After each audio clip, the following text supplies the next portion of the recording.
Yorkshire Ripper was a big topic of hushed conversation that year, both among the kids and between the parents. "Im's a rakist," announced Steve Gardner, like he knew anything.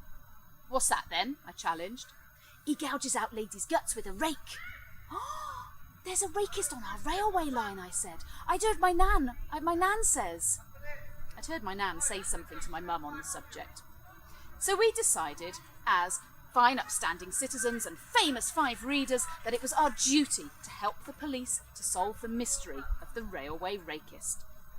We set about preparing one of our dens on the old railway line, a tall tree with long overhanging branches, which provided plenty of cover but also afforded fantastic views up and down the track. So we had a lookout post, now we needed arms. All around were metal hooks that were used to pin down the track, about 1 foot long and heavy. We collected them and hung them in the uppermost branches. From our places up the tree, we practiced lobbing these iron hooks, aiming at cans to get the best trajectory to do the most damage.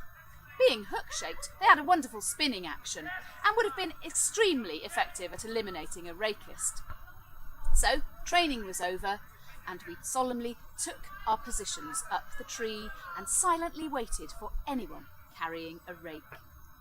Day by day we took up our vigil, solemnly hoping that we would get into the Gloucestershire Echo for our bravery and tactics. We lurked stealthily up the tree, desperate to rid the town of menace.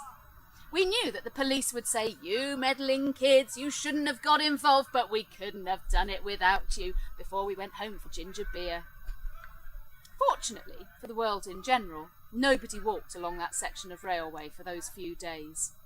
I don't know if any of us would have thrown a metal hook at anybody passing by, even if they had been carrying a rake. We had realised there was an allotment nearby, and we were worried we might confuse a rakist with a gardener.